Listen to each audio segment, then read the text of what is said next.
We are going to move on to the next topic, which is the economy, and I hope we handle that as well as we did immigration. You also have very different ideas about how to get the economy growing faster. Secretary Clinton, in your plan, government plays a big role. You see more government spending, more entitlements, more tax credits, more tax penalties. Mr. Trump, you want to get government out with lower taxes and less regulation. Yes. We're going to drill down into this a little bit more, but in this overview, please explain to me why you believe that your plan will create more jobs and growth for this country and your opponent's plan will not. In this round, you go first, Secretary Clinton. Well, I think when the middle class thrives, America thrives. And so my plan is based on growing the economy, giving middle class families many more opportunities.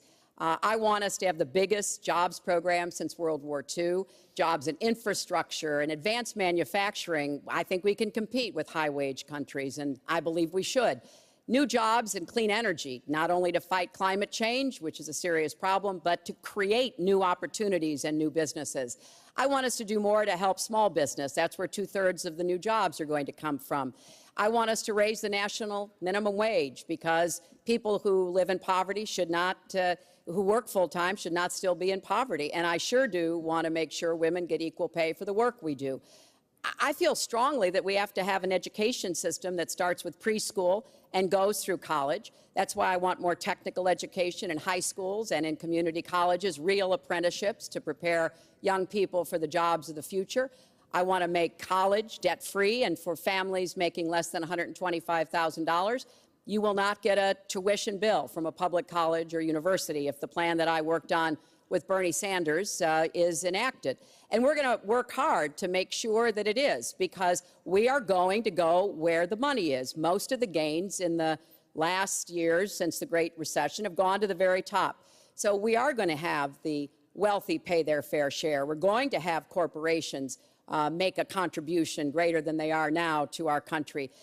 That is a plan that has been analyzed by independent experts, which said that it could produce 10 million new jobs. By contrast, Donald's plan has been analyzed to conclude it might lose 3.5 million jobs. Why? Because his whole plan is to cut taxes, to give the biggest tax breaks ever to the wealthy and to corporations, adding $20 trillion to our debt and causing the kind of dislocation that we have seen before, because it truly will be trickle-down economics on steroids. So the plan I have, I think, will actually produce greater opportunities. The plan he has will cost us jobs and possibly lead to another Great Recession. Secretary, thank you. Mr. Trump, why will your plan create more jobs and growth than Secretary Clinton? Well, first of all, before I start on my plan, her plan is going to raise taxes and even double your taxes. Her tax plan is a disaster.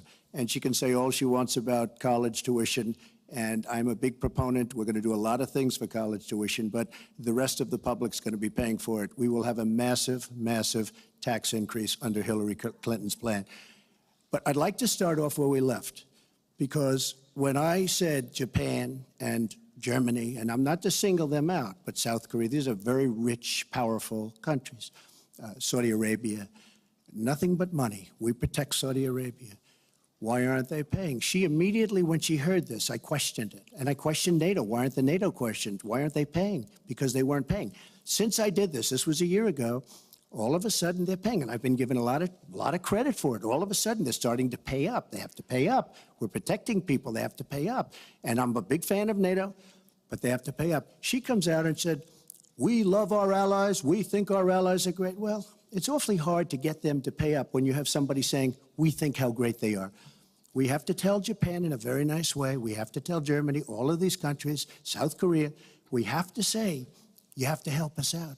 We have, during his regime, during President Obama's regime, we've doubled our national debt. We're up to $20 trillion.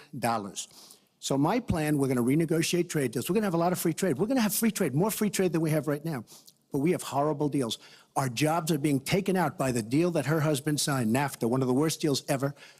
Our jobs are being sucked out of our economy. You look at all of the places that I just left. You go to Pennsylvania, you go to Ohio, you go to Florida, you go to any of them. You go upstate New York. Our jobs have fled to Mexico and other places. We're bringing our jobs back.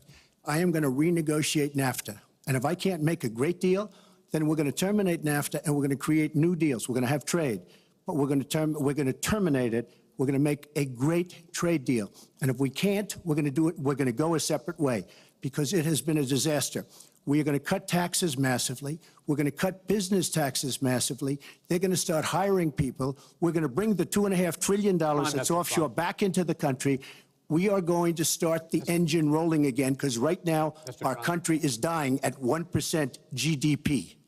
Well, let me translate that if I can, Chris, because you can't. The fact is he's going to advocate for the largest tax cuts we've ever seen, 3 times more than the tax cuts under the Bush administration. I have said repeatedly throughout this campaign, I will not raise taxes on anyone making $250,000 or less. I also will not add a penny to the debt. I have costed out what I'm going to do. He will, through his massive tax cuts, add $20 trillion to the debt. Well, he mentioned the debt. We know how to get control of the debt. When my husband was president, we went from a $300 billion deficit to a $200 billion surplus, and we were actually on the path to eliminating the national debt.